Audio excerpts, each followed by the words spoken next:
All right, welcome everybody to the March 23rd, 2017 meeting of the Historic Resources Board. Will staff please call roll? Chair Bernstein. Here. Vice Chair David Bauer. Board Member Brandon Corey. Here. Board Member Beth Benenberg. Here. Board Member Roger Kohler. Board Member Michael McKinnon. Board Member Margaret Wimmer. Council Member Karen Holman. 6 present. Thank you. Next on our agenda is oral communications. Members of the public may speak to us on any agenda item not on the not on our agenda. I have one card from David Carnahan. Welcome.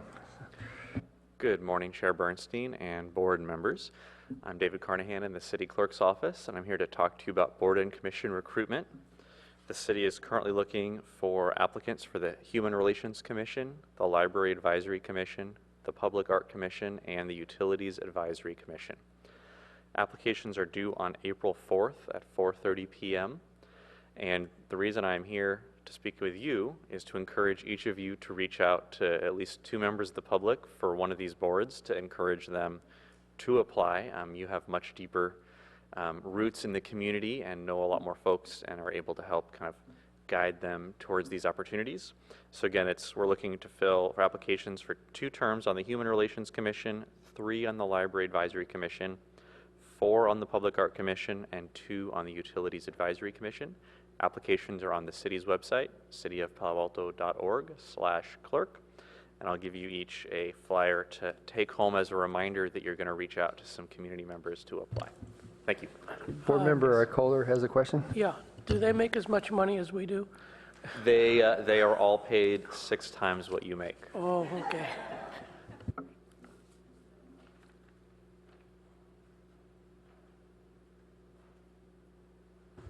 Thank you, David.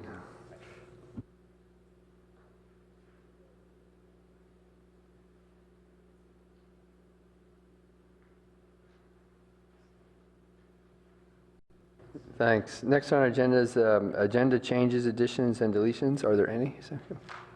Okay, seeing none. City official reports. Yes, just to note that you have a list of the meeting dates in your packet. One of those is not going to take place, and instead of the April 13th meeting listed here, it's going to be April 6th, a joint meeting with the Architectural Review Board. I have to report that unfortunately, and I did send an email about this, it will not those items will not be preceded by a joint discussion about, the common areas of interest in a general way. We are going to look for a retreat date in the future so that we can meet with the ARB and have a robust discussion. Thank you. Can you repeat which meeting is canceled, did you say? April 13th, the first one after today's date. Okay. Yeah, and we will be meeting on April 27th then. Right, okay, good. And then the April 6th, that's 8:30 a.m. in this room, Correct, right? in this room. Okay, great, thank you. Thank you. Next is study session. And the first study session is presentation and discussion regarding moving of historic structures. Will staff have a report for us, or are we starting with that item right away? Yes, we'll start the item right away. I wanted to introduce, though he needs no introduction because he's been here before you Jonathan Rush, and with Paige and Turnbull. And per your request for such training, we've retained him to give us an enlightening training with some case studies that we're all familiar with to help in the discussion. Thanks, and John. Welcome, Jonathan. Thank you. Thank you for giving me the opportunity to come this morning and discuss this topic. It's very interesting. I think that amongst many preservation professionals, it incites a certain reaction, the notion of moving historic resources, and I think that in a lot of cases, for good reason. But going through the guidance that exists, there's not a single viewpoint on this topic, so it's kind of interesting to go through and really pick out the nuances of the issues that come into play when moving historic resources is proposed. So the plan is to, I'm going to provide some background information go through the guidance that exists from the National Register of Historic Places and the California Register of Historical Resources. I will go through 3 examples, just briefly, of case studies in Palo Alto. I imagine that they are, at least 2 of them will be ones that many of you are familiar with and may want to discuss more in depth. So after my presentation, I'll open up the floor for a conversation, and I'm happy to contribute to that as well, potentially about those case studies that I just mentioned briefly. So I'm going to rely on my notes just so that I don't miss any important information that I intend to share. Yeah. Okay. And we'll be looking at our screens, so we're not ignoring looking at you too, as you speak. Okay. So I want to start by mentioning that for much of the early historic preservation movement up until the 1960s and 70s, moving valued historic buildings was not necessarily greeted with disapproval at all. In fact, it was relatively common preservation strategies, quote unquote. In some cases, buildings might be moved great distances from where they were originally constructed, with the intention of placing them alongside other moved structures. Open-air museums provided the opportunity to create clusters of buildings that originally had no historical relationship to one another, that were taken out of their original contexts and arranged together within a new context so that their histories might be interpreted better, or so it was thought. This tradition brought about famous examples like Greenfield Village at the Henry Ford Museum outside of Detroit, where scores of buildings were brought together to form a living history museum taking the form of an imaginary village. The Cloisters in New York, a widely regarded cultural site now run by the Metropolitan Museum of Art, is formed by components of numerous monasteries and chapels that were shipped from Europe in the 1930s. And the last example here is local, Preservation Park in Oakland near downtown. Here, over 10 historic homes were brought together onto a single city block when those houses were slated for demolition elsewhere. That took place in the 1970s, so it's relatively recent. Preservation Park now offers a very pleasant pedestrian experience, but does not represent a neighborhood that ever truly existed. So, because I'm a historian, I wanted to mention all of that. Okay, so, but now after the modern historic preservation movement has really gained steam, much more attention has been given to developing a solid framework that would allow us to determine why properties might be considered historic and significant. Over the course of a couple decades, preservation guidelines evolved considerably. The concept of integrity, with which you are all surely familiar, came to be associated with the 7 aspects shown on the screen here. Integrity is defined as a property's ability to convey the reasons for which it has been found to be significant. The 7 aspects of integrity include 2 that are most closely connected to the topic we are discussing today. First of all, location, of course, and the second is setting. Advance. Location is the physical site where property was constructed or where a significant historic event took place. For most buildings, integrity of location is retained if it remains in the place where it was first built. Location is considered important because it conveys information on the development of a property. It's hard to imagine any building or landscape that was introduced without a thought about where the most appropriate place for it would be. A property's original location helps us to think about the question, of all places, why here? It's also important to mention that because location is one of the aspects of integrity, any project that involves moving a historic property would have the effect of diminishing its overall integrity. Perhaps not to the point of eliminating its integrity altogether, depending on other circumstances, but integrity will always be affected. Setting is the physical environment of a historic property. It's made up of the features and qualities that immediately surround the resource. An intact setting would allow a property to express its historic significance through its contextual relationships with its surroundings. For a residential property, the setting could include yards, gardens, and a surrounding streetscape of other similar homes. For a far different type of property, like a historic airplane hangar, the setting may be comprised of a network of runways, taxiways, parking aprons, and other features that directly supported its historic aviation-related use. It is very possible for a property to retain its original location, but to have lost its integrity of setting. It is also possible, although far less common, for a property to retain its integrity of setting, even if it has been moved from its historic location. We can talk about that possibility later. Advance. So, with those in mind, I just want to explain these 2 aspects of integrity as related to 2 different examples in Palo Alto. The first of these is the Palo Alto station. Its location near downtown Palo Alto, beside the railroad tracks, is a crucial part of its past and is directly related to its functional role within the development of the city. The tracks are also important components of the building's setting, and they assist the building convey its original and continued use. The location of the Hewlett-Packard garage at 367 Addison Avenue also tells us a great deal about the story of this small building. Its placement at the rear of the lot is typical of garages in its neighborhood and fits the overall development pattern there. But it also emphasizes the unlikely innovation that sprang from this modest and relatively everyday building situated in an easily overlooked location. The setting of the building is its surrounding driveway, yard, and main residence, which all help to tell the story of this building. If the building were moved even within its own lot, its connection to its past significance would surely be diminished. So now we can take a look at how existing guidance considers the relocation of historic properties. The National Register of Historic Places is fairly unambiguous when it comes to this topic. If I were to go out and document a property and evaluate it for historic significance, in most cases it would no longer be eligible for listing if it had been moved following its period of significance. It can be argued then that if a property that is already listed on the National Register of Historic Places is relocated, then the relocation could potentially be grounds for delisting the property. In some instances, however, a property that may meet criterion consideration B. Criterion consideration B states that a moved property that is primarily significant for its architecture or is the last remaining property that is closely associated with a significant person or event would still be eligible for listing. And there's several caveats to this. The one that I want to call out here is the one that's underlined.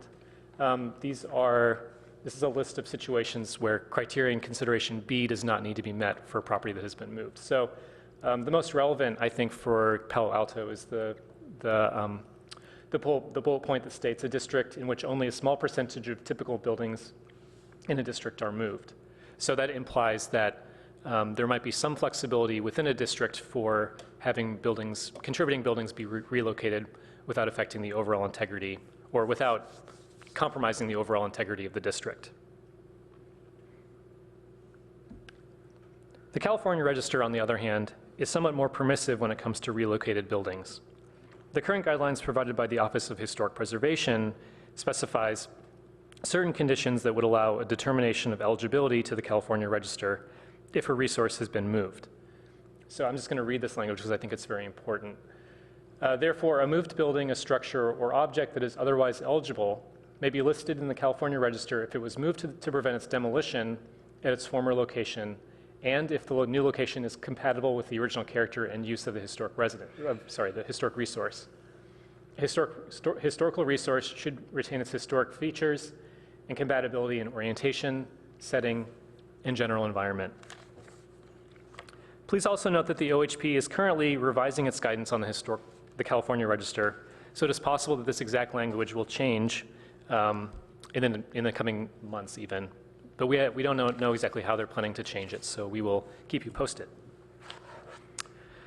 Moving historic residences was a topic that arose during the development of the Professorville Historic District Design Guidelines last year. The guideline that addresses this topic, 4.4.2, conveys some of the same information as in the National Register and California Register. If practical hardship exists, as stated here, it may be possible to relocate a residence so long as the project does not alter the building's orientation and general setting and avoids affecting important landscape features. So that's a topic that we can discuss in greater detail later if you'd like. So with all this in mind, chances are good that the HRB will review proposals to move buildings that have previously been identified as historic resources. A plan to move a building may not automatically mean that it is not an acceptable project from a preservation perspective. However, each of these projects should be reviewed carefully for conformance to the Secretary of the Interior standards for rehabilitation. The standards do not specifically discuss relocating a historic property. However, some of the standards may still apply to other issues that are brought about during relocation. Standard 1 relates to the use of a building. If a historic resource would be moved to serve a new use, it may not meet Standard 1 if the relocation is found to cause more than a minimal change in the defining characteristics of its site and environment. Likewise, Standard 2 would come into play if relocating a resource involves the alteration of important materials or features, particularly within its existing setting. So the overall question there is, would relocation preserve the resource's overall historic character? Standard 3 may apply if relocation is found to convey a false sense of historical development. One such situation is if a property is rotated on its lot, which clearly obscures its original orientation and expresses a development pattern that did not actually take place. Standard 5 applies when historic materials or evidence of construction techniques may be affected. This standard is related to Standard 2, but this particular standard places greater emphasis on the physical fabric of the resource itself. A project may not be in compliance with Standard 5 if the relocation itself would have a substantial or irreversible impact on the character-defining materials, such as a porch or entry feature that could be removed. Depending on the resource, relocation may also require disassembly. To comply with Standard 5, an applicant should present evidence that the resource can be reassembled while retaining significant materials and finishes. So at this point, I'm going to propose a few different questions, important considerations that should be in mind when reviewing proposals to relocate historic resource. So the first is, oh, that didn't show up exactly as I had planned. So the question is, what is the reason for the resource's significance? And as I mentioned before, a resource that is significant primarily for its architectural style or value there may be an ability to move that, well, I should rephrase that it may have less of an impact on the integrity of the building than a resource that's eligible for being significant for associations with people or events. And that's because a high-style house, for instance, or a building that has been found eligible for its architecture would still convey most of those same characteristics of its physical fabric on the exterior if it's in a new location. However, of course, let's say a state residence would still have landscape features that surround it that can textualize its historic significance, and those should also be taken into consideration. Is the resource significant individually, or is it a contributor to a historic district? And again, a building that is individually significant may be more affected by relocation than a district contributor. Considering the size of the district, potentially, if it's a very small district, even one relocated building may still have a considerable effect on the integrity of the district. And then a related point actually have past changes occurred or additional changes proposed that have affected or will affect other character-defining elements of the property or district? And is a cumulative effect possible? And so I think this is a really important thing to keep in mind, that if there have been other substantial changes to the property in the past and the applicant is proposing to move it, that would, that's an additional sort of detraction from its integrity. So thinking about the overall cumulative effect of changes that have already happened and are proposed as part of the current project, they should be thought of holistically as leading to an ultimate impact on the integrity of the resource. So a couple of questions here. Will relocation require a building to be disassembled, involve the removal of character-defining features such as porches, or have an impact on important landscape features? And I think that I brought these all up earlier, but the actual process of relocating a building can be very, very complicated, depending on how far it's going to move, what the path would be, how large the resource is, the building is. It can require a lot of, it's kind of a individual case what it will really require to accomplish the project. So looking at the individual project, just relocation itself is, I think that the details of a project need to be fleshed out so much that HRB members can determine what is the real effect on the actual material fabric of this building. So large resources, large buildings might have to be taken apart, which historic house movers are, I think, used to doing. If that's required, I mean, that does cause some concern. And the question then arises, can it be put together again adequately so that it really does not have a long-term effect on its integrity? Okay, so just my few Palo Alto examples. The first of these is the Hostess house, which I want to bring up as being an example in Palo Alto that was relocated prior to it being designated a historic or being listed to the National Register of Historic Places. It's designed by Julie Morgan and was originally built as part of Camp Fremont in Menlo Park. Immediately after World War I ended, the building was relocated to its current location and used as a municipal community center, which actually directly ties into its identified historic significance. The building, of course, did not undergo historic review at that time, but it is applicable in this discussion because in the 1970s it was listed to the National Register in spite of its earlier relocation. The reasons for this are that the building is architecturally significant and therefore still conveys its significant character in its current location, and it also gained significance following its move. So the fact that it was in one location and did have some important associations, but then was relocated and had additional historic associations means that the move was kind of a moot point when it was actually being evaluated in the 1970s. But if the Hostess house would be proposed to be relocated in the future, while unlikely, the fact that it was moved in the past would not automatically mean that it could be moved in the future without an effect on its integrity. Okay, so 221 Kingsley, I think, is an example that most of you are familiar with. In the last few years, the proposal came to rotate this residence on its lot in the Professorville neighborhood.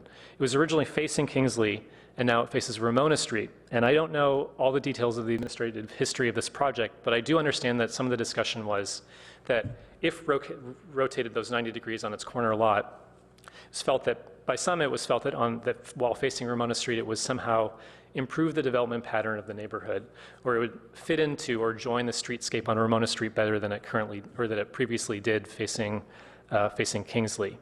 So a few points about this is that the change in orientation did kind of bring it into, kind of conform it to the setbacks that are on Ramona Street.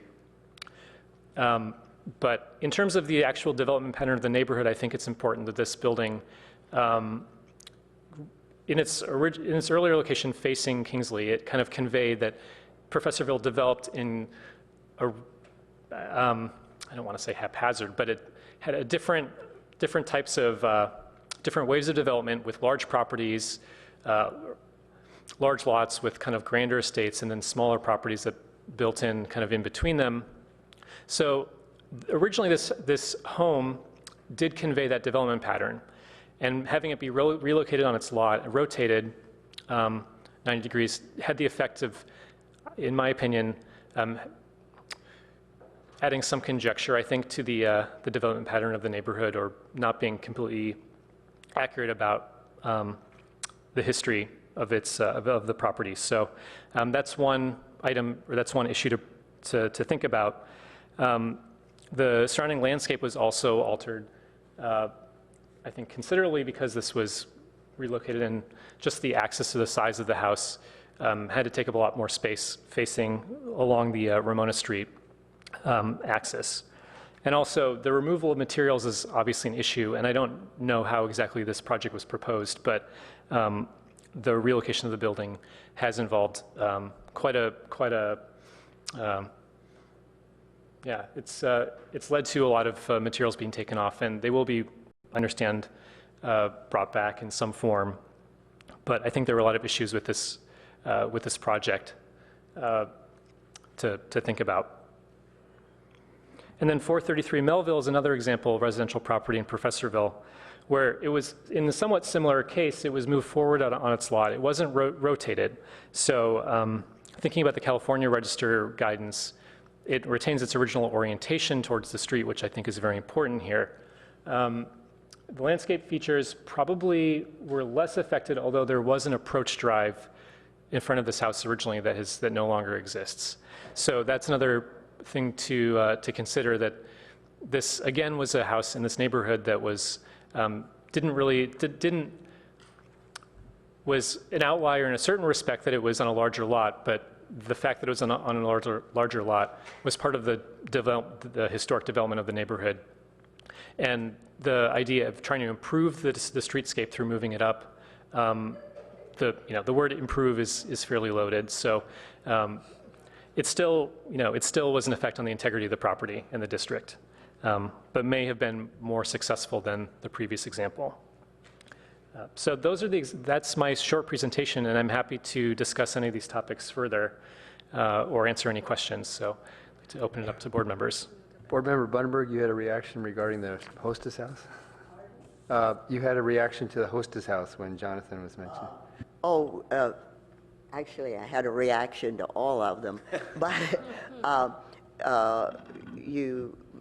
I'm not sure that you know, or I think you did mention that there was a much more recent proposal wanting to put very large buildings on the side of the Hostess house and move it somewhere, maybe the golf course, maybe the ballpark. And I was appalled by those suggestions. And so I think that sometimes there are things that look like, oh, this might be a wonderful thing for the city, and historic preservation can get really left behind in the process. And then the other one, the last one that you showed was a sample of one that we did ask about, what technique are you using to move this house? And their description was that they were going to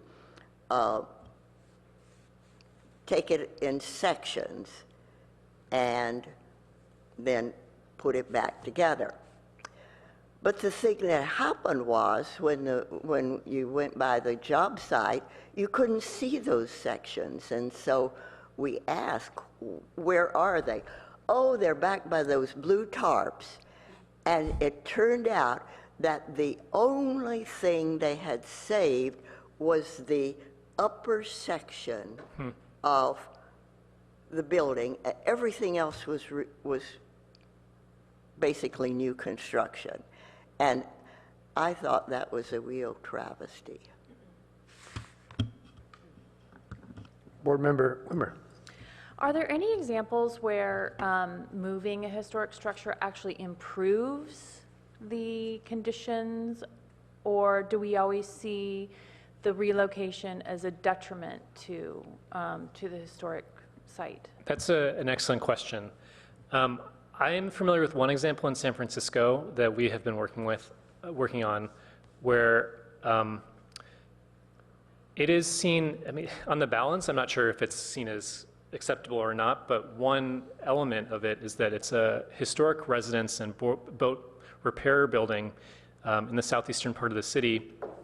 It was originally built directly on the shore of the bay, and then in I think the 60s, there was a huge campaign of landfilling that was right next to it. So this building that had a really kind of unusual and interesting connection to the bay was separated by, maybe 1,000 feet from the bay by this, new landform. So that, directly affected its integrity of setting. Now there's a development proposal for that site, and the sponsors are proposing to move that building, keeping its same orientation towards the bay and moving it actually to the new shoreline 1,000 feet out. Even though relocation is not maybe the, from a preservation perspective, not the first choice, I think in this case it was seen as more acceptable. Well, first of all, because in the location, if they were to keep it there, or it just didn't, it would be very difficult to keep in its current location and meet the project goal of this large, large development. I think that effectively the development couldn't happen if that building stayed there. So I think that the sponsors argue that the building would be demolished otherwise. So that's one thing. And then in its new location, it effectively, even though it's not in its original location, it does restore to some extent its original setting of setting and its relationship with the bay and having a direct physical relationship with the bay. So that is something that we have brought up in our arguments. The other thing is, though, that the setting will be affected by, vast new construction on the other side of it that didn't exist historically. So kind of on the balance of looking at this historic setting, there are good things and bad things. I think that's the one example that I'm most familiar with, but I think it's a really good question that there might be some instances where if the current historic setting the current setting has eroded so much from its historic setting, maybe, possibly, it can be, you know, a benefit of the project if it moves it to a place where its historic setting is somehow improved or, you know, restored, but that wouldn't, in my mind, grant an automatic pass, say. We also voted to approve moving of the Sea Scouts building because the tide was destroying the property, and if we didn't move it to a new location, it would have been destroyed by water, right? Yeah, that's a very good consideration, especially, I think, given current situations, that might be more and more the case. A few months ago, several of our board members, we attended the training at Preservation Park in Oakland, and that's on your presentation today. And my feeling about speaking about feeling regarding the integrity, it felt like a museum of old houses. It didn't feel like a historic district or a historic neighborhood. And so my analogy is I see all the musical instruments, but where's the music? But that was my sense of, so that's a good example of, well, here are all these nice little relics, but it felt like a museum of pieces, not a historic district. So. Yeah, you sometimes hear architectural petting zoo referring to these types of places. And I think that they definitely served a purpose in a certain you know, ideology at a time for what made sense for preserving buildings, but I think just that the guidance has evolved so much since then that it's hard to look at that as a precedent that should be copied, for sure. Yeah. Board Member Kohler. Well, I was just going to say, I think the one reason it is that way is that probably the landscaping of those homes and was, I think, set up a little differently than they would have been originally. And I think that contributes to that. However, being able to see a group of homes like that, I thought was pretty neat. I took a lot of photos because it really is history right there. Not exactly the, so I would rather see them like this than see them gone. So I feel pretty good about the way that worked out. Mm-hmm. Yeah. Board Member McKinnon. Yes, one example that comes to my mind is Williamsburg. That appears to be an example where they did not alter the location of a lot of the properties, unless I'm wrong about that, but they tried to maintain the setting as it originally existed. So I think that's a good example of working in the right direction and taking into consideration the setting aspect. Board Member Corey. I had a question. Earlier, you had talked about when a property has a significance because of a person or event associated with it, and I think you'd mentioned that if it was the last property associated with that person or event. Can you clarify that? Or? Sure. So I think the idea is that so something like I don't know that the HP garage is a great example because it's like the only one that ever has existed, but let's say. Okay, so I know of examples of projects that have been related to Japanese internment camps from the Second World War, where many of those buildings were moved off of the original location of the camp after the war and sold off to farmers and other people who just wanted to have a spare storage building. So these former barracks, essentially, were moved and used for different purposes on agricultural purposes. In Colorado.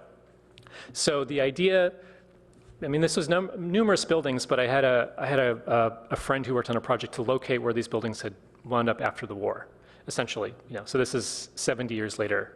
And I think the idea was that even though she found that most of these buildings, because they were just really built as just temporary structures, were demolished. So there were very, very few of these buildings left dating to this original internment camp.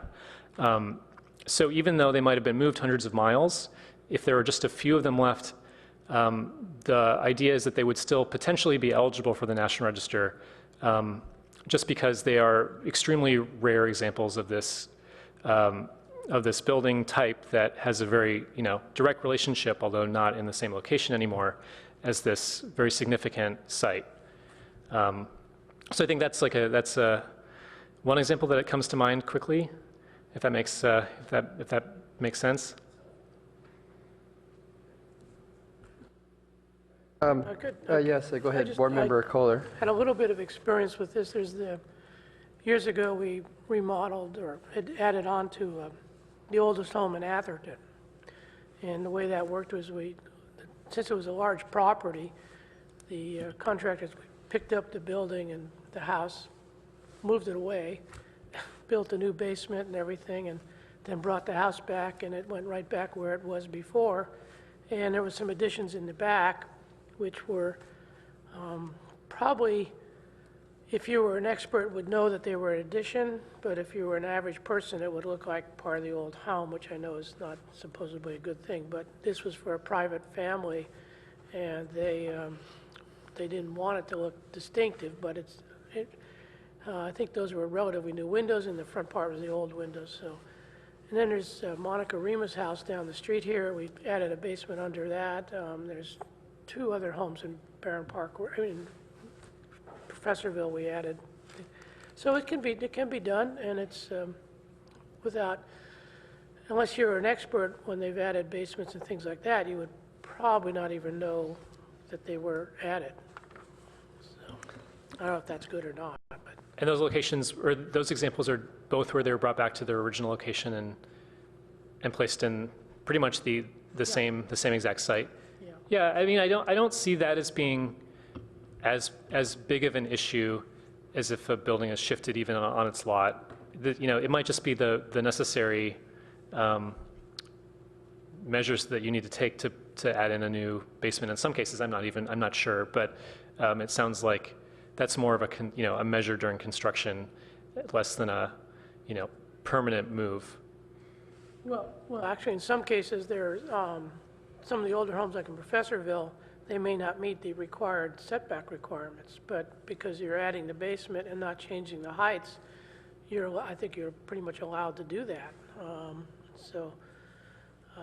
But that is an issue, I guess, is zoning in smaller properties. Board Member. Yes, I recall at Moffett Field when we were working with the State Historic Preservation Office, there's a gentleman by the name of Bob Mackinson who worked for the SHPO. I don't know if any of you know him.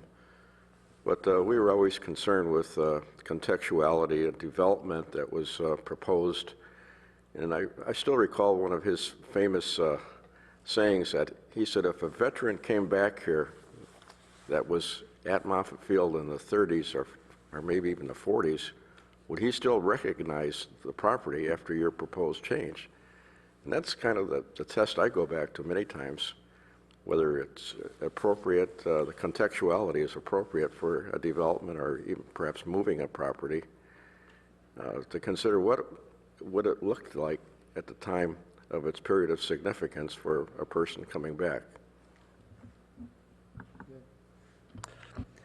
Thank you, Jonathan, for including in your presentation the Professorville Historic Design District Guidelines 4.4.2. Is that part of our historic ordinance now? Yeah. There's no change to the ordinance since back in the day. Any changes that could be proposed would have to, go through that big process we talked about at the retreat. So it is online. It is something that we look at when homes come through here, in addition to the Secretary of Interior Standards. So this is timely that we're showing this because there may be other homes coming forward. The ones that we looked at today predated the Professorville guidelines. Those were in Professorville. So going forward, we have this very clear paragraph. Okay, yeah, okay. It's not in our ordinance, though, so it's not like, the applicant has to obey this idea. Correct, yeah. They have to, so again, every time we have a discretionary application, they must obey because it's got conditions of approval, and we can enforce whatever we want policy-wise in addition to ordinances. Okay, great. Thank you for that. Actually, Also, let's see, Board Member Bunenberg. I have concerns as we go along. There are some provisions that talk about making a property or structure usable for the modern era. And we have more and more requests to move a property so they can put in a pool or tennis courts or things of that kind. And I'm wondering how much weight do we put on that kind of need? Well, I would say that from a strong preservation perspective, they're not needs so much. I know that maybe they're nice, yeah, exactly. But I mean, that's a really excellent question. Where I don't, so for instance here we mentioned practical hardships, and it's, as opposed to the example of is this sea base, that would, Sea level rise. yeah, it's a different situation for sure. Does that mean that it's, I don't know. I guess I struggle with that too, where kind of just updating for modern lifestyles. I mean, preservation is about finding balance between current needs and what we've inherited. So, I mean, somewhere in there should be a negotiation process about what the most important needs are, or desires of the applicant. And I mean, it's just easier. It's just easy for me to say that that type of feature should just be minimized as much as possible. But that's kind of that's just I think the conversation that needs to happen. Right, Board Member Wimmer, go ahead. I'm done. Yeah, I was going to mention, I mean, we talk about the contextual setting of some of these properties, and, we might have a photo of a property in its sort of original setting or a setting that might have occurred, 20, 30 years ago. But then we look at some of these properties now, and there's like a perfect example on Forest. I just drove by it this morning. It's that cute little blue house that we looked at as a board because, and we reviewed it actually because a developer wanted to build a residential, multi-family residential unit to, if you're facing the house, to the right of it, which is now under construction. And that poor little blue house is now in the shadows of this very modern, tall building. So its contextual setting has changed, even though the original house has never been relocated or never moved. I think that's, I feel like that's more of a profound concern of mine.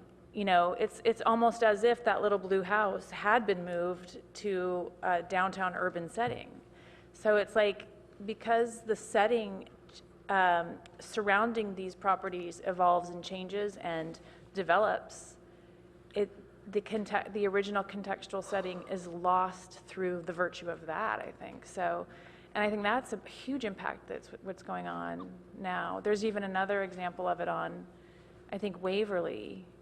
There's, that, where there's two little cute houses, and then boom, there's this tall, big modern glass structure. And a lot of people are, I've heard from some people in the public coming to me and saying, how could you let that happen? Like, well, it's happening. So I just feel like, I just wanted to say that the contextual setting is changing regardless of, the relocation of these properties on its own site, unfortunately, I guess. I've had people come up to me also regarding the house on Waverly Street, or the new building on Hill, and say, how can you let that happen? And my answer was, because zoning allows it. Yeah, I would weigh in, Amy French here. Zoning allows it, and the historic preservation ordinance that we have is out, it is what it is.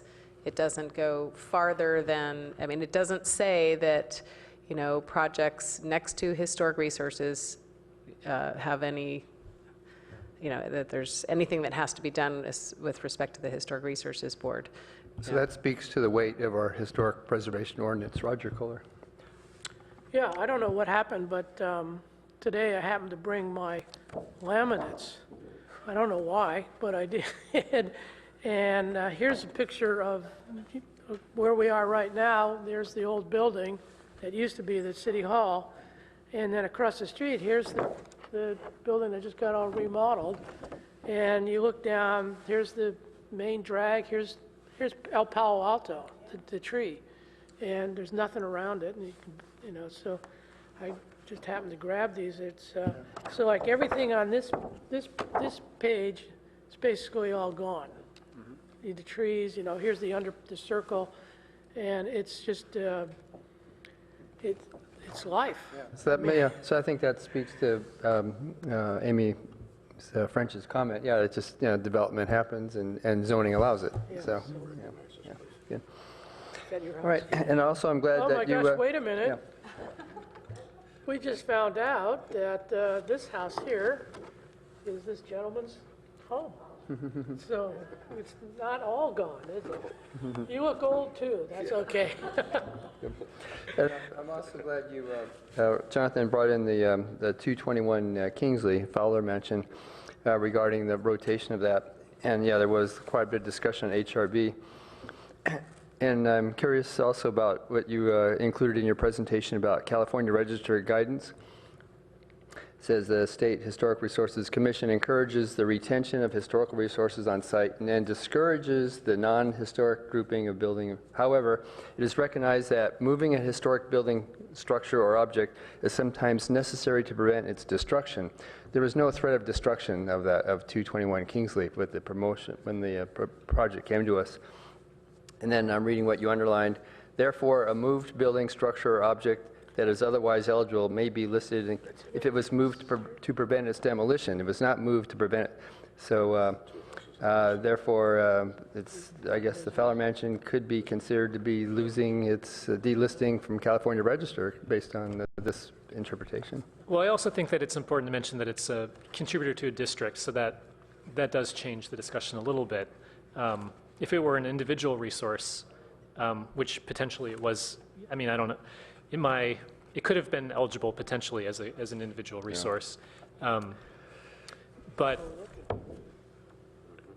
I mean, I think you're right. As for a change of that magnitude for an individually eligible resources, I think that would, you know, be quite a shock to its eligibility. Yeah, and it was also my public vote during that agenda item.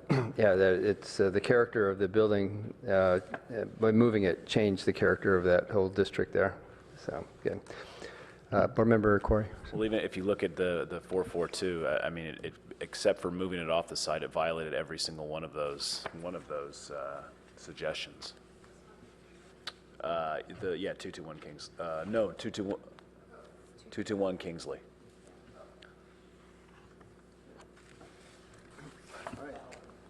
Right.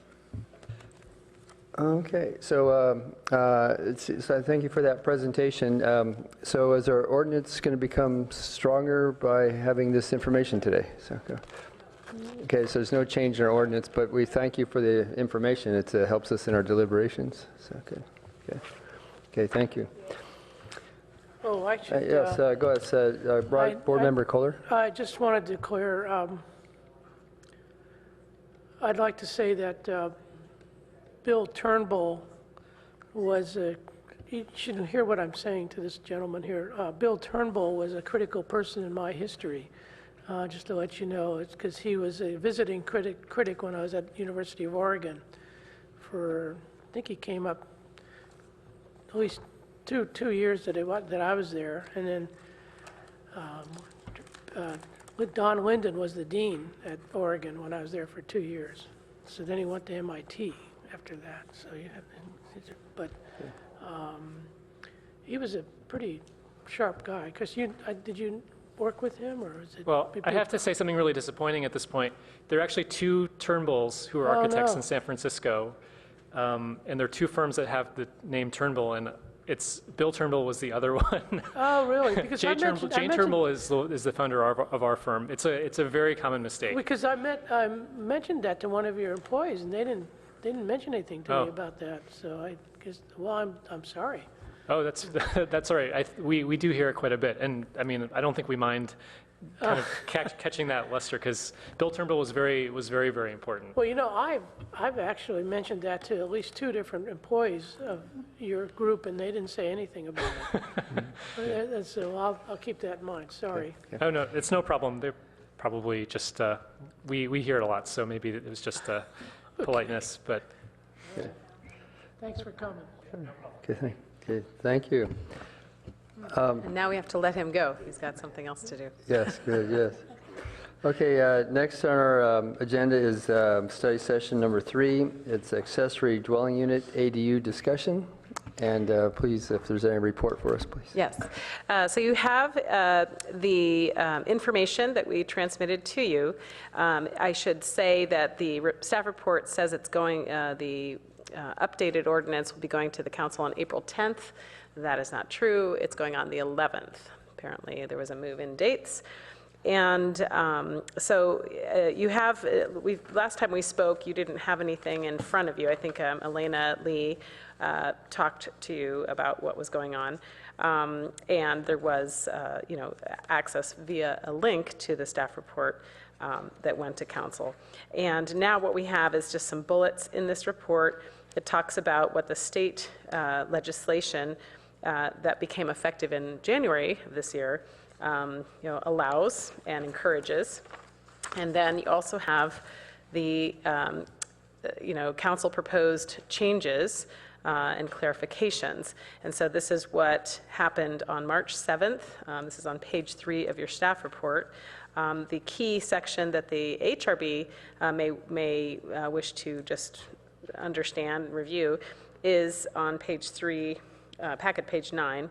And it's number 1 on that page, a full paragraph that says this, that the language was added to address potential impacts on historic properties from new detached and attached ADUs. So in quotes there, the legal language is this: for properties listed in the Palo Alto Historic Inventory, the California Register of Historical Resources, the National Register of Historic Places, or considered a historic resource after completion of a historic resource evaluation, compliance with the appropriate Secretary of Interior standards will be required as determined by the planning director. Now, this does not mean that somebody that comes in for an accessory dwelling unit in Professorville or some other context where there's a historic resource, this does not mean it's going to be coming to the HRB for review. This is going to be a staff level situation because it does not, cannot be contrary to the state's mandate that we facilitate these and encourage these and expedite these. So just to be clear about that, staff did add this in to acknowledge that we need to look at the Secretary of Interior standards, and it would appear that we are going to require compliance with the Secretary of Interior standards. Maybe you should clarify what you're talking about, this detached structures. Is this the one the state mandated that you can do a unit in the back of your house no matter what the zoning ordinance says? Is that what you're talking about? What I'm talking about is the ordinance that's going back to council that that has some wording regarding when a detached structure or attached structure, they're called junior units, are going through our process. It's just a building permit, but as part of that, we are But you're not talking about the one that was last week. It was a big deal.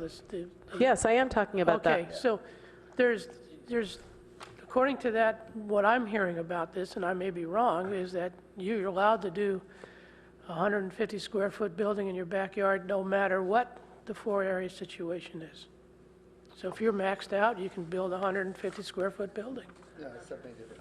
Well, but if it isn't, maybe we should find out about it, because that means anyone can build a 150 square foot building. Not 150.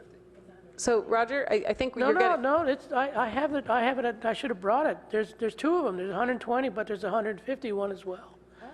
So I think, Can I just want to make sure that we're not getting too deep in the weeds as far as zoning, because I really want this to just be transmitting information to alert you to the fact that, we are inserting into this for council adoption that these accessory dwelling units that we're supposed to facilitate will be looked at for Secretary of Interior standards compliance, and will be required to have compliance despite the fact that it's only a building permit. So this is actually a win because currently when something is in only requiring a building permit, these are all, encouragements to follow the Secretary of Interior standards, but people might come in and do something different at building permit stage. So it's actually great that this is in here. Excuse me, board member, Kohler. Yeah, okay. The April 11th, that's the first reading of the ordinance? Well, it's the first reading. The first reading happened on March 7th. And then the changes were so significant that they're doing another first reading. So still considered first reading, so there won't be any adoption of the ordinance on April 11th? Well, they would have the opportunity to say, yes, we approve this ordinance, and then it comes back to them on second reading, which is. Yes. Yeah. Okay, good. Okay, thank you.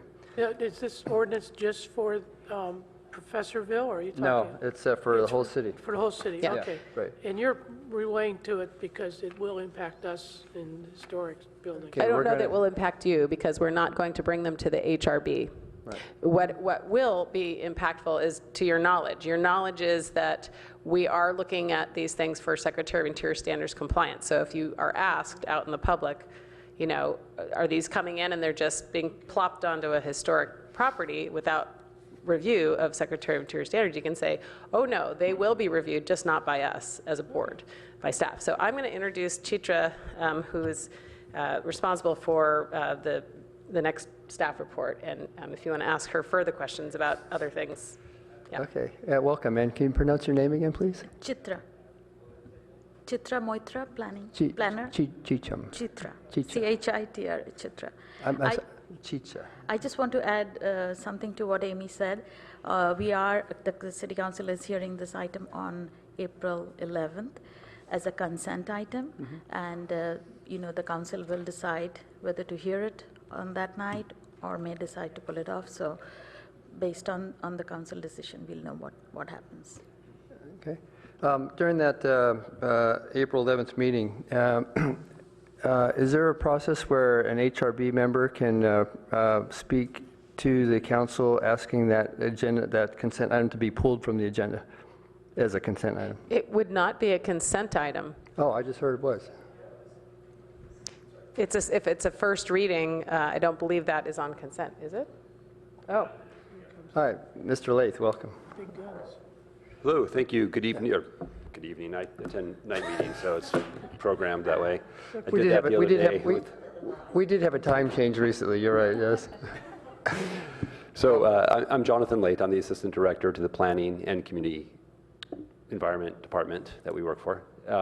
So this ordinance actually did have a first reading already before the City Council, and they gave us some. I think it was about 8 or 10 discrete changes to make to the ordinance. And the city attorney has advised that we need to do another first reading of that ordinance, but that's going to be on the consent calendar. And to the question that was asked, certainly any member of the public could approach the council and ask that any item be taken off the consent calendar. It's the council's discretion to do so. Okay. Procedure, can an HRB member address the council during that consent discussion and speak to the ADU ordinance? Or does it need to be pulled off consent before a member of the HRB can speak to the council at that meeting? Do you know? I think during the consent, there is a opportunity for members of the public to speak to items on the consent calendar before the council makes an action to pull it or not pull it. Okay. Can that member of the public be a member of the HRB? Yes. Good. Sorry. Okay. Yes. Thank you. All right. Any other comments from staff? Okay. All right. I'm glad you're here, Jonathan. Okay. So I'll have a series of questions and comments regarding the proposed ordinance, but I'll cede to any other. Board Member McKinnon. Okay, just a little clarification. I was reading over this material. I think you touched on it just a minute ago, Amy. The junior accessory unit, and it's JADU. I saw that pop up. The term was never defined, and I really hate it when I read a document and they don't give clear definition of what these terms are. There's nowhere was that actually defined what a JADU is. That is a, well, you're just making a rhetorical comment, right? Yeah, I think we should know what it is. If it's Well, it's a junior accessory dwelling unit is what Yes, it is, it's yeah. not- But, okay, I Yep. understand. Okay. So we believe that the state defines that as a 500 square foot unit. In our staff report packet, page 9, there is a local modification to increase the maximum size of an attached ADU to 600 square feet. I don't know how that relates to the junior accessory. So for a detached ADU, I'm sorry, for a junior accessory dwelling unit, the state regulation requires you to have a maximum size of 500 square feet, and that is to be included in the building envelope. Like it should be conversion of an existing room, maybe a bedroom, to a junior accessory unit.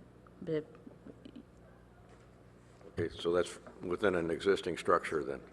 Oh, that's detached, attached ADU. That's different. So there's a little bit confusion here for attached ADUs. For attached ADUs, the existing size was 450 square feet, and the council in the March 7th discussion has requested staff to increase that to 600 square feet. Okay. So an addition of 150 square Right. feet. If we add the, if that gets approved, if the 600 square feet puts the total FAR of the property over the allowable, that's okay? By this proposed ordinance? But it should be within the existing FAR. Okay, then, so 600 is not a right then? So that it would be a building permit, Oh, but if that exceeds FAR, but though? wouldn't exceed FAR to get a building permit only. Thank you. Jonathan Late again. So to answer the first question, junior accessory dwelling unit is a defined term in the ordinance, in the draft ordinance that went to the council. It's defined as a unit that, as Chitra had mentioned, means a unit that is no more than 500 square feet in size and contained entirely within the existing single-family structure. A junior accessory dwelling unit may include separate sanitation facilities or may share sanitation facilities with the existing structure. So that is a defined term. And with respect to the floor area question, all accessory dwelling units do need to meet the city's floor area requirements. And the city council gave, in a couple of instances, did exempt, I think it was 50 additional square feet for one type of accessory unit and like another 150 square feet from floor area, or they added that to the sort of the base standard. So the code's being changed to accommodate a little bit more floor area. Okay. So does that mean the FAR, let's see, if the 600 square feet, if that exceeds the FAR in the property, that's, you could not do the 600 square feet, is that correct? Is the question, can the accessory dwelling unit exceed 600 square feet, or the 600 square feet and combined with the primary residence exceed what the code establishes as the maximum buildable floor area? See, it says increase the, oh, I see, okay, it's, underneath it says the maximum size is 600 square feet, but you still have to comply to the FAR. So That's you may- correct. Okay, thank you for that. Thank you, okay, good. Okay, yes, board member. Another question Vandenberg. along that line. What are the setback requirements, or are there setback requirements? Yes, there are setback requirements for new accessory dwelling units. Council's recommendation on March 6th was no more of 6 feet required side and rear setbacks for ADUs. But for converted existing garage conversion to ADUs, there is no setback requirement. And that's for single story. Right, good. But it still has to comply with the daylight plane if it's detached. Yes. Unless it's an existing non-conforming situation, right, yeah, good. Okay. Thank you. Beth, your light's still on? Do you have a question? Okay, yeah, Board Member McKinnon? Nothing at the present time, Chair. I just saw your light on. Board Member Wimmer? So is there still an assessment that is going to be charged for the secondary dwelling units? I believe there were 2 assessments. There was like a $18,000 one-time assessment for an ADU that was less than a certain square footage, and then a higher assessment charge if the ADU was a higher square footage. Is that still in the plan? So An when we're impact saying fee. assessment, we're talking, development impact fee. Development impact fee. It's a one-time fee. Is that still being planned? I'm not sure on that, but I will get back to you on that. But as far as I know, it will be charged, but there would be no requirement for new utility or hookups or any other kind of utility hookups and fire sprinklers if the main dwelling unit does not have it for attached. So if the main dwelling unit does not have fire sprinklers, then the ADU is not required Not to have fire required to have sprinklers? it, Because yes. that's how Correct. Los Altos has that Yes. same Yes. rule. However, because I do this in different cities, I have several ADU projects, and Palo Alto is the only one that's proposing an impact fee. I just thought that was interesting. Where's that, is the fee listed, is it published somewhere? Yes, the impact fees are published. Huh, what? The impact fees are published. Yeah, so I'd like to learn that. So for a applicant to apply for an AD unit, there's a $18,000 fee? That's, okay, sounds like you're talking about a permit fee. That's not a permit fee. Development impact fees are assessed at the time of, building permit to be paid to cover, for any new dwelling unit, Oh, I which an see. accessory dwelling unit is, Oh, I see. to pay into the parks, libraries, and community facilities fees. Okay, so that's nothing new then? Nothing new, yeah. So whether, it sounds like this ordinance is not addressing that, in other words, not changing that Right. fact Okay. in Yes. Palo Alto. Okay. Yes. On top of that, would you still need to pay school impact fees? Great question. There's no change. There's no change to that. You have. So that means because I think if you're adding more than 500 square feet, you have to pay school impact fees, right? I think that's the trigger point, 500 square feet. So yeah, I'm sorry, board member. I don't know that we know all the different fees that are assigned to the different projects right now, but this ordinance that's going to the council does not change any fee structure that we have presently. So if there is a concern about the existing fee system that we apply to these units, then I think that's an appropriate conversation or a comment that we could understand, and we can also take a look at that when our fee study goes to the council. I think it's in June this year. If there's an additional fee, if there's somehow a fee that is discouraging this, we can take a look at that and identify that. So we'll take that comment and try to explore the different fees that would apply to any accessory dwelling unit, whether it's an existing or a conversion to a JADU, and see what that looks like and how that might need to change, if at all. Go ahead, Board Member Kohler. Yeah, I guess I read a pretty long article about all this, and so it sounds like Palo Alto's is incorporating as part of their ordinance of what to do, because what I read about this was that weren't going to be any zoning rules other than square feet. So that's good for me to hear that Palo Alto will still have a daylight plane, because what the article I read was kind of scary, that there was no rules. You had this 150 or whatever the number square feet, and you could build it, and it was not required to go through any other rules, because but I mean, I'm glad what you're saying is what will be here in Palo Alto, because I think that's going to be a much more reasonable approach to this situation. Because the one I read was floor area wasn't any limit. If you wanted to add this square feet, you could do it. So it's probably in general, but I'm glad to hear Palo Alto has this limit. I mean, I think that's good. Yeah, one thing I'd call the attention to when we talk about existing zoning standards and what this is talking about, currently you can't have living area within the rear setback. You can have a garage, but it can't be used for living. So what this says is that there will be no greater setback than 6 feet at the side and rear yards. So now, with this ordinance, you will be able to have a living unit 6 feet from the rear property line, and that's a change. That's a pretty big change. Okay. So my understanding of the proposal, there are 3 types of accessory dwelling units. There's detached, there's attached, and then junior, correct? So there are 3 kinds. Okay, Correct. great, thank you for that.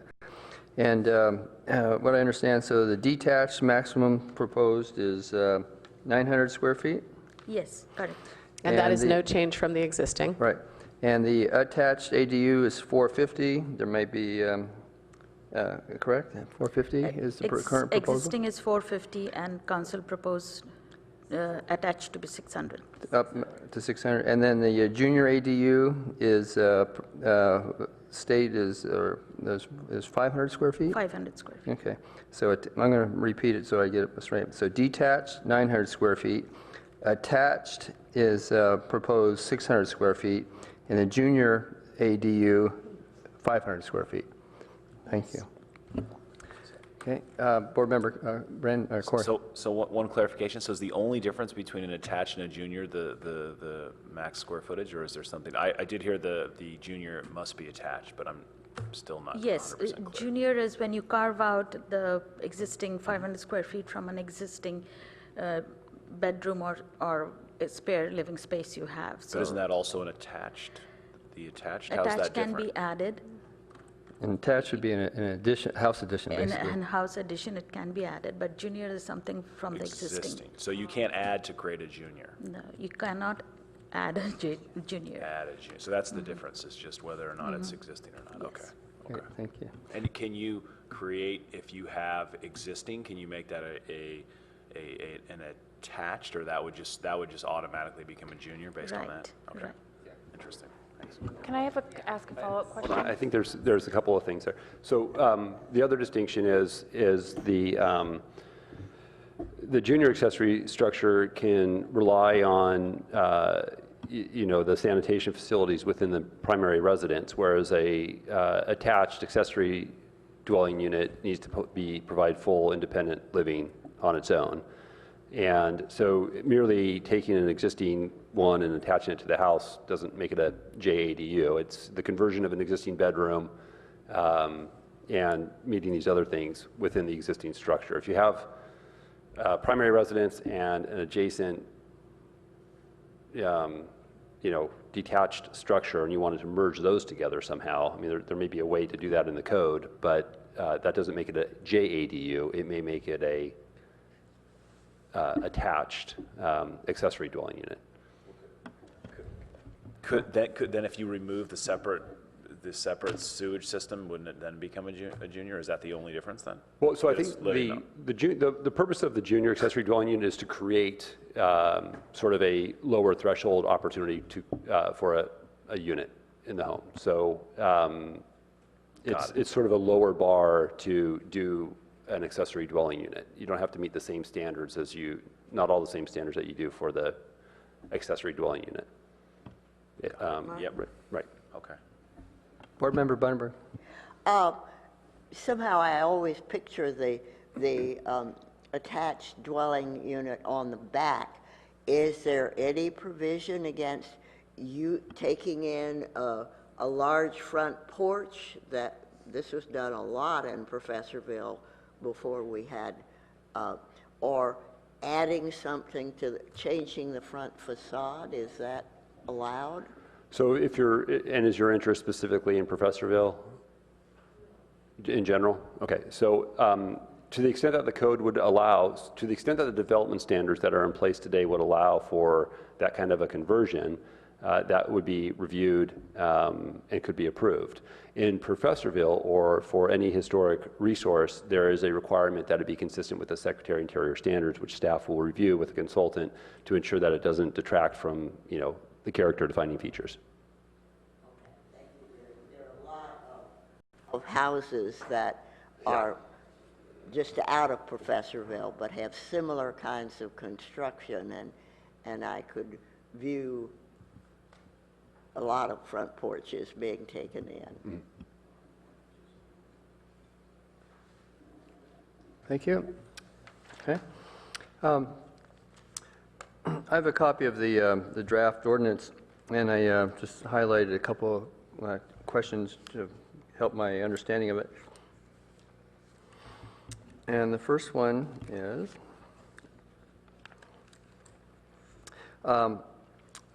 this is, I'll give you the page or the chapter number. So it's 18.42.040 A 8 parentheses VI. It's page number 15, or it was the council's packet page 450. It's page 15 of the ordinance. Do you have that, Jonathan? Okay, thanks. And then, so it's the paragraph where it says, under VI, it says, there shall be no windows, doors, mechanical equipment, or venting exhaust systems located within 6 feet of a property line. The California Fire Code that the City of Palo Alto Council adopted allows those openings to be 5 feet from the property line.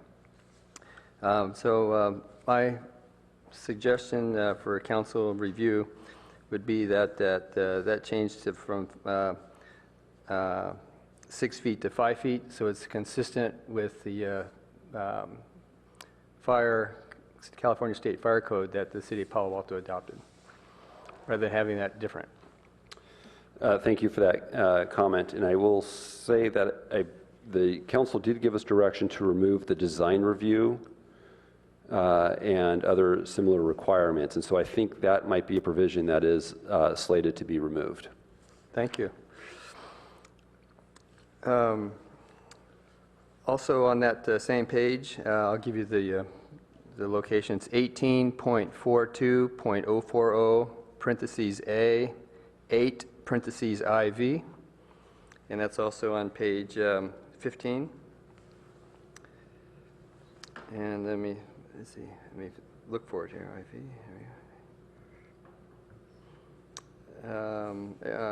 IV. Here it is right there. It says, I'll read it. It says, design. The detached accessory structure, so that's a separate building, shall be similar to the main residence with respect to style, roof pitch, color, and materials. The Secretary of Interior standards requires compatibility and differentiation. If that's the only statement that an applicant reads, that it must be similar, there's a chance that it could be a replication of the style, and it could be considered to be leading toward false historicism if it's, if there's a Tudor style main house and then a new dwelling unit looks exactly the same amount of details, it might look like it's a historic structure. That's conflicting with SISR.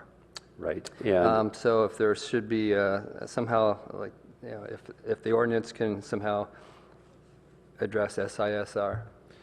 That provision is going to be struck in the new ordinance that's going to the council on April 11th, Okay. as that is a design standard that will be modified. Great, thank you for that.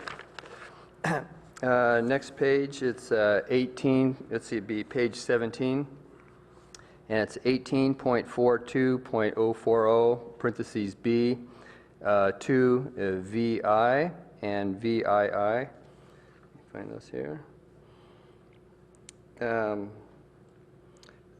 The code says, I'll read it, a junior accessory dwelling unit must be created within the existing walls of an existing primary dwelling and must include conversion of existing bedroom.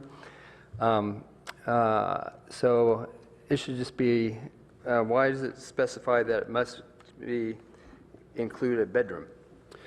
So for example, if you look at an Eichler, there may be no bedrooms in the back, all the bedrooms are in the front. If you must attach it to a bedroom, that puts that ADU in the front. So a bedroom to me becomes too much of a prescription of where that ADU has to be. I think this should not have a prescribed room. Yeah, and that just comes straight from state law. That's how Okay. the state's drafted it. Okay, so if we look at the Eichlers where the bedrooms are in the front and then in the back, that puts the ADU in the front, if you follow that prescription. That's what that means. Yeah, and I don't, is there something inherently wrong with that? Let's see, we have some national historic districts of Eichlers. I guess we end up with ADUs in the front. But the building doesn't change, right? Okay, that's true. That's true statement. But you need a separate entrance. Okay, okay. Right. Well, then So, we're okay. and obviously, they can still do a 600 square foot attached ADU at the back. Yeah, You know, true, yeah. but they build it new, and then you won't see it. You know, that might be the choice of many people. Okay. Well, the explanation was that it's verbally from state law, so that's why that word is there. Okay. All right, and then Chichen, you said? Chitra. Chicha. Also mentioned that there are some revisions on the square footages, so that's just technicality. Fine, good, thank you for that. On 18.42.040, lowercase b, 2, and VIIIB, for the kitchen requirements for the junior accessory, you're limited for cooking only a electric range. Do you know why a gas range would not be allowed? So again, this is state law.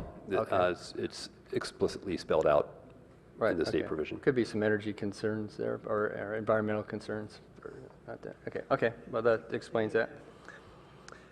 And also 18.42.040, lowercase b, 2, parentheses XI, talks about deed restrictions. And it says, do not permit short-term rentals. Short-term should be defined so that the building owner understands what a short-term definition is.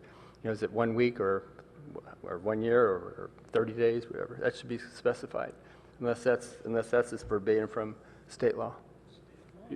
Right. I think the elsewhere in the code, we talk about a minimum rental of, short-term rentals.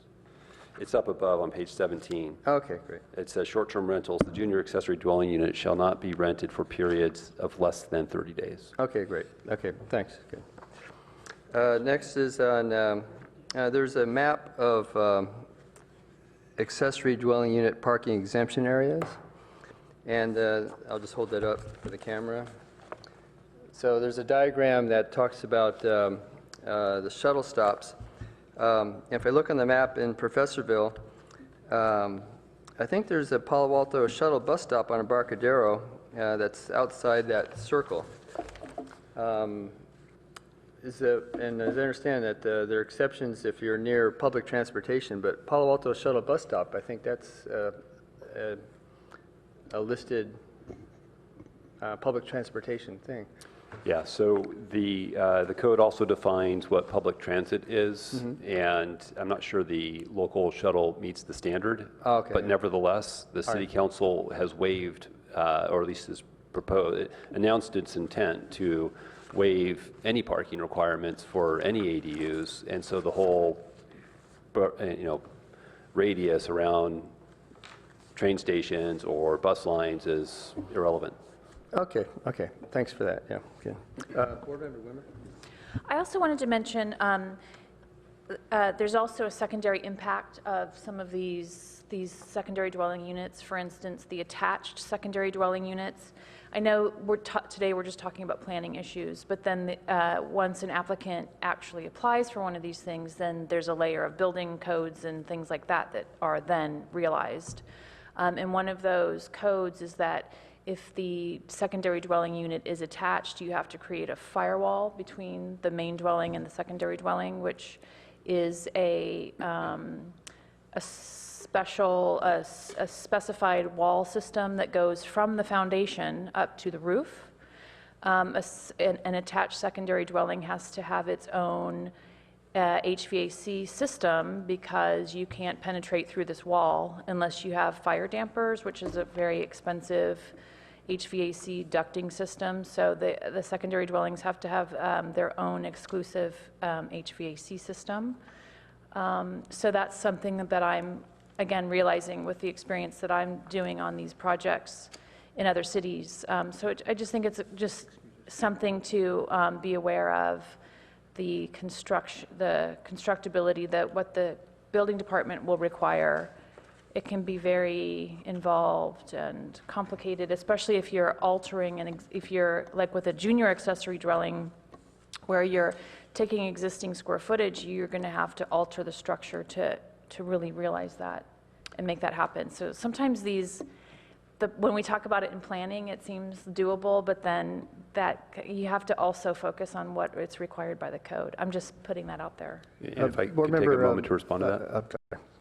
So you're correct. The accessory dwelling unit, an attached accessory dwelling unit, would need to meet the required life safety provisions to be established. However, for the junior accessory dwelling units, there's a provision that says, for the purposes of any fire or life protection ordinance or regulation, or for the purpose of providing service for water, sewer, or power, a junior accessory dwelling unit shall not be considered a separate or new unit. Board Member Corey, you had a I have to excuse myself to leave. Thank you. Sorry. Okay, and thank you for your attendance so far. Thank you. Yeah. Board Member Kohler? Yeah, I'm going to, You need your lighter. yeah, I have a scheduled meeting I need to run to. Thank you. Okay, 1, 2, 3, 4. Okay, we'll still have a quorum present. Thank you. Okay, thank you, gentlemen, for your. Okay. Yeah. So. Okay. Thank you. I just have some other comments regarding the proposed ordinance. And I also see, Jonathan, that you and staff and council are, doing a good job in trying to fine-tune this, go through all the historic issues. I'm sorry, what? Yeah. But I do have some concerns I'd like to express, and I have some notes I'd just like to read. That I'm just going to read my notes here so I don't miss anything. So I'm concerned about the design of proposed new construction on properties with listed historic resources. How will they be designed to be consistent with the Secretary of Interior Standards of Rehabilitation? The City of Palo Alto is a certified local government, CLG. The Historic Resources Board is the agency that meets the certification requirements to be a CLG. And then you can see the 5 requirements. I put that at places, I put that at the public desk, and I gave it to members of the staff also. And that's being distributed to staff right now. Okay. So those are the 5 requirements for a CLG, such as the City of Palo Alto. And the Historic Resources Board is the agency that meets that certification requirement.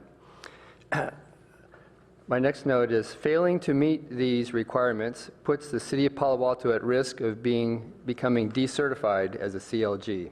And you can see on my next page at staff and public and HRB members, the decertification process. Okay? To remain a CLG, the CLG must enforce the local historic preservation ordinance. This means that new construction on properties with listed historic resources must be consistent with the Secretary of Interior Standards of Rehabilitation. As a CLG, HRB members require annual state-mandated training for applying the standards for historic review. The Secretary of Interior standards are not prescriptive standards. They are subject to scholarly interpretation based on the required annual training that HRB members need to receive. The newly enacted state legislation permitting ADUs and JADUs require ministerial review of ADUs. If all reviews of ADU and JADU applications involving historic structures are restricted to staff review, how will the CLG requirement be met without input from the certified CLG agency of the HRB? This is today's challenge. The answer to that challenge is CLG allows the City of Palo Alto to enact appropriate local historic preservation to meet the requirements of CLG. So suggestions for local legislation to allow HRB input into the ADU-JADU review process include a no-fee study session with the full HRB, a no-fee study session with an HRB subcommittee, a full HRB public hearing, or HRB participation in some manner.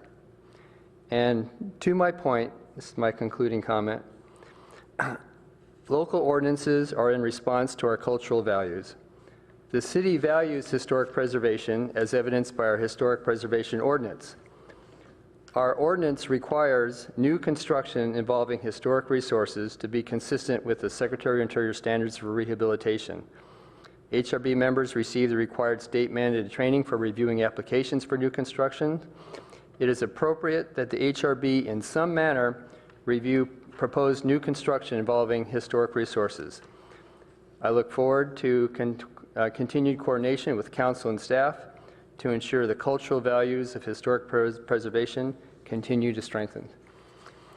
So I look forward to any other comments from HRB members of the importance of HRB involvement during this review of any changes or new construction on historic properties. Okay. Or any other comments from staff too. I would just comment, for sure, the JADUs, which are contained in existing structures, that statement would not relate to that. We were just speaking of additions. Okay. Right? So with the attached ADUs, that is a new addition to, if we say for a project that's listed on historic project, that's a new addition to a historic structure, correct? An attached ADU? That's my understanding. Yeah. And then no HRB review of an attachment. Let's say you have a category, say a square house, for example. If an owner wants, and if it meets all the requirements for FAR, for example, if you can do a non-compatible addition to the square house, correct? This state law would allow that. The staff would be entrusted, delegated really in this situation to ensure Secretary of Interior standards compliance. That's how it's currently going to the council. Right. Does the CLG certification allow a non-HRB member to address the Secretary of Interior standards compliance or consistency? Because the CLG specifically says that the HRB is the agency for that.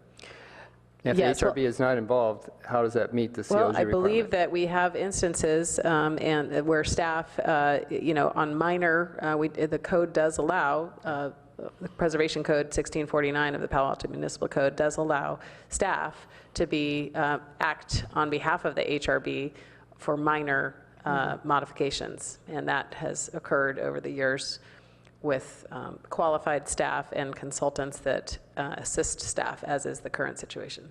Okay. All right. Okay. So it sounds like then there's going to be some kind of good monitoring of any proposed additions to historic structures. Right. Okay. Board Member Bunenberg. It does seem to me that I would support your position.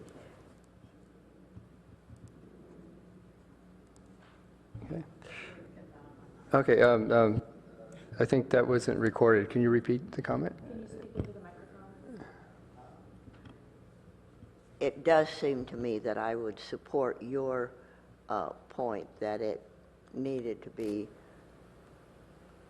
a subcommittee or someone from the HRB. Go ahead, Board Member Wimmer. Just to clarify what you're asking, so if there is a historic category house and they're proposing to create a secondary dwelling, if it's attached and they're altering and doing an addition to the house, yes, that would come to the board, I would guess, because that would just go through, just because it's an accessory dwelling unit doesn't dismiss it from having to be reviewed. I guess if it's detached, that's the wild card. If it's a detached structure in their yard, does that trigger a HRB review? Is that what is that kind of summarizing? I'm trying to understand better. I think that's what you're asking. Yeah, if it's a house addition to a historic structure, and it's a listed historic structure, It would come to the board. does it come to the board, even if it's an ADU application? That shouldn't dismiss it, I don't know. Yeah. It would seem that the ordinance is saying that it would no longer come to the board if it's specifically an accessory dwelling unit, but I'll let John correct me if I'm wrong. Yeah, no, we have consulted with the city attorney's office about this issue because we know it's important to the HRB to, I mean, you're interested in protecting these wonderful historic resources that we have in the community, and understandably, if somebody's building a new 600 or 900 square foot accessory structure, you want to make sure that it's not detracting from, the character of what's going on, or impacting the key character defining features of a residence.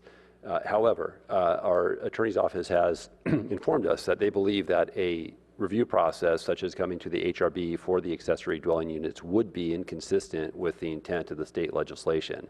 And that's why the council has added the provision, which I think is in the staff report, requiring the review of any accessory dwelling unit that's on the city's historic resources inventory to have this assessment that's being done. And if it's a minor thing and we have, a staff member available to assist us with this, we now have the one vacant position. And because of that, we have a consultant who's helping us, Page and Turnbull is helping us with some reviews, and that's how we would continue to do that. And that review would ensure there'd be two reviews. One, there'd be the consultant review, and then there'd be the staff sort of review of that work too. That works with this board and has been working with these issues. So that's how we feel like we're going to ensure consistency with the Secretary of Interior standards. And I was looking at the 5 requirements for CLG certification, and I don't think anything in the process that we've laid out here would be in conflict with that. The CLG is granted to the local government. It's the city of Palo Alto that is a CLG city. And the 5 basic parameters talk about enforcing state and local regulations for designated resources. And our attorney's office has opined that state law for the ADUs is moving those in an ministerial process as efficiently as possible is the state's concern, and having a review process where it comes to the HRB would be in conflict with that. So I don't think we're, as a city, running into a legal challenge, but I do understand the interest of wanting to be engaged in that discussion, and so that's one of the things we're trying to understand and balance more. If an applicant proposes a non-compatible addition to a historic structure, and if the staff says no, isn't that discretionary? No, we would treat that as an objective development standard in terms of its compliance with the Secretary of Interior standards. Ideally, though, we're working with, I mean, we do this all the time, where we're working with applicants to identify those concerns up front and have them design a structure that is in compliance. However, if it is not consistent with the Secretary of Interior standards, we will not issue a building permit for the construction of that accessory dwelling unit. Standard 9, it's not a checklist of yes or no. Like, anyway, so it takes some judgment. It does. So isn't that discretionary if there's judgment involved? Because ministerial says that it meets the seismic code or not. That's yes or no. Yeah. That's just mathematics. There is a certain amount of, even in applying objectives, I mean, so there's the clear objective standards where you can't go above 30 feet in height or Correct, whatever that is. Yeah. And zoning codes from time to time have objective standards that blur the line a little bit. And this ordinance included some other standards, such as design compatibility. Yeah. You read a couple into the record, which are also subjective. Yeah. But the balance is, and one of the questions that we asked the council is, are these descriptive enough to give enough guidance to somebody for to do this without it being too subjective in its review and therefore ministerial? If we have a question, I would say to go to your scenario that you described, if we've done a review and we've concluded, no, it's not consistent with the Secretary of Interior standards, we'd probably give the applicant an opportunity for us to get another third-party consultant if they wanted to challenge that, so that, because we understand that there could be different points of view. Yeah. But in the end, we're going to look for where's the evidence leaning toward and make a decision based on that. Yeah. Can that third-party review be the HRB? I don't know. I think that we'd have to figure that I mean, out. you got seven people who pretty understand what's going on in Palo Alto regarding historic projects. Yeah, no, listen, I That's understand. why we were appointed. I'm trying to Yeah. I'm trying to be responsive to your question, but then also be mindful of the direction that we've received from the city attorney's office. But I think you can, it'd be an opportunity for, probably at this point, because we're going on April 11th, and I don't think having another meeting before then, it could be worthwhile for individual board members to write letters to the council expressing your point of view, or certainly show up to the meeting. Yeah, great. Okay. Can I also say one thing? You had, in your discussion, you had mentioned study sessions. Of course, we can encourage anybody, including those who are looking to do accessory dwelling units, to come as a study session at the earliest opportunity. Whether we catch those people or not, you know, at that early stage is a question, but it's not requirement. So it's voluntary, and it could be helpful to people to get to that point of compliance. So we would still encourage people. Yeah, that's why this is that as a way to, for the HRB at least to see the proposed application, just so the applicant hears our comments. And that's what we've been encouraging even before this proposed ordinance comes. So if there's some way that, again, that goes back to my question a long time ago, is that, well, how would an applicant that goes to the development center know that there's this free, no-fee study session at HRB? So that'd be I don't have an answer how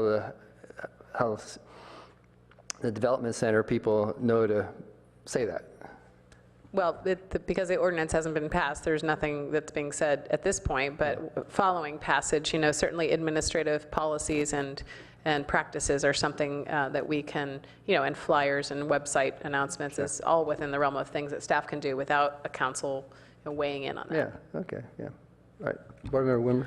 I would think that if an applicant came with an addition that, if it wasn't a secondary dwelling unit, and if that addition needed to be reviewed by the HRB, then I think I guess whether or not it's a secondary dwelling unit, if an addition would traditionally trigger a review by the HRB, then I think that should remain a requirement, whether or not it's an accessory dwelling unit or not.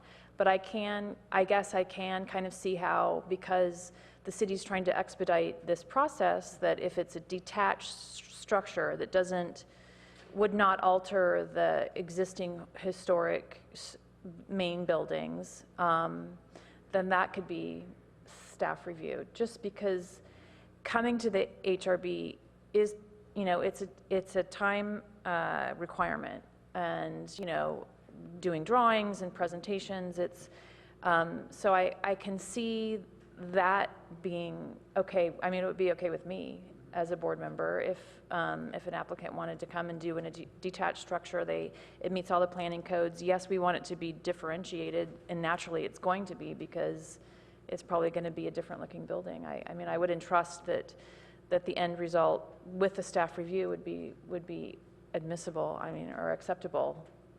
That's just my comment. Board Member Bunenberg. I also think that it's important for all of us to think about that we're often talking about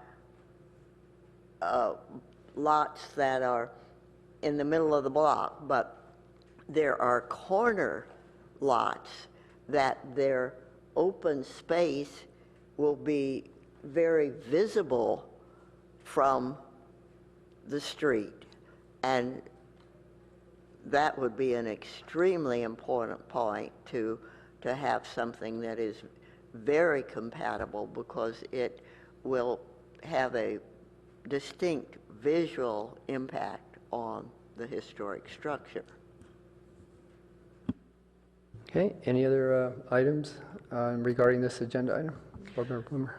I think also, you know, once the ordinance is put into place and then these applications start coming through and these accessory dwelling units become, you know, are realized in our community, it's kind of not until then that we can see the impact of what's really, how this is really going to play out. And I think the council has the power to adjust the ordinance. So if, you know, if once we put the wheels in motion and the wheels are going off to the wrong path, you know, I think the city council will correct it. So I think I do have faith in that. Sometimes we just need a little history to see how this thing's going to really impact the community. And I'm sure community members will complain or offer their opinions, and then the city council can make adjustments at that time. Okay, any other things on this agenda? We did have approval of minutes, but, you know, let me know. I mean, you have a quorum to approve them. Yeah. So that's also on the agenda. Okay, and Jonathan, thank you so much for being here, and thank you. Okay, next on our agenda item is approval of minutes from March 9th. Is there a motion to amend or approve? Yeah, Member McKinnon? Excuse me. Going through your minutes, I think there's one minor correction on page number 2 that you may agree with Chair Bernstein. You're quoted as saying that's accepted. I think you mean that's ACCEPT. It's about 9 lines. Tell us what page you're on, please. We're on the minutes of March 9th, 2017. On page 2, about 9 lines down. Chair Bernstein says that's accepted. Any discussion on the nomination? Yeah, I'd say accepted. Accept ACC, correct. So accept it would mean you didn't. Okay, thank you. Yeah, I agree with that correction. We are not doing quality control in these minutes. We get them from the transcriptionist, and that's how they stay. So sorry about that. But yeah, we can correct that. Okay, and then also on the minutes, page 6, at the very bottom, second to the last line on page 6 on the bottom says HCDL. What is HCDL?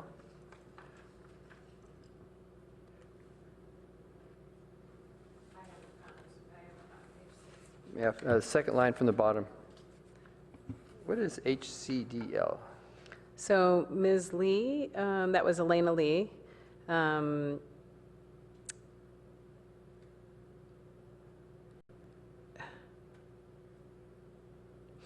I'm just guessing that must be a state agency or some kind of agency. Okay. Yeah. I mean, she must have said it, but I can verify with her that those are the acronyms she said, and then I can get back to you on what that acronym means. Great. Okay, I have no other corrections or amendments to offer. Is there a board member? I'll move to approve the minutes. Okay, all those in favor saying second? Second? Is there a second? There is a second by Board Member McKinnon. Okay, all in favor say aye. Aye. Opposed? Okay, that passes unanimously by 4 members present. Thank you. Michael, yes. Okay, next on our agenda is any subcommittee items. None to report. Board member questions, comments, and announcements? Yes, Board Member McKinnon. I'd like to report that I did attend the webinar yesterday, A Tale of 3 Cities, Case Examples in Preservation Management. I don't know if anybody else attended it, but there was a considerable amount of discussion. The 3 cities that were represented were Anaheim, Santa Ana, and Orange. And probably the principal item of discussion that took maybe half the time there was the fact that the Mills Act contracts. And Anaheim has 341 contracts in the Mills Act. Santa Ana has 239, and Orange 229. And the takeaway I took from this is that this is a very effective incentive for historic preservation. And it clearly shows that Palo Alto is way behind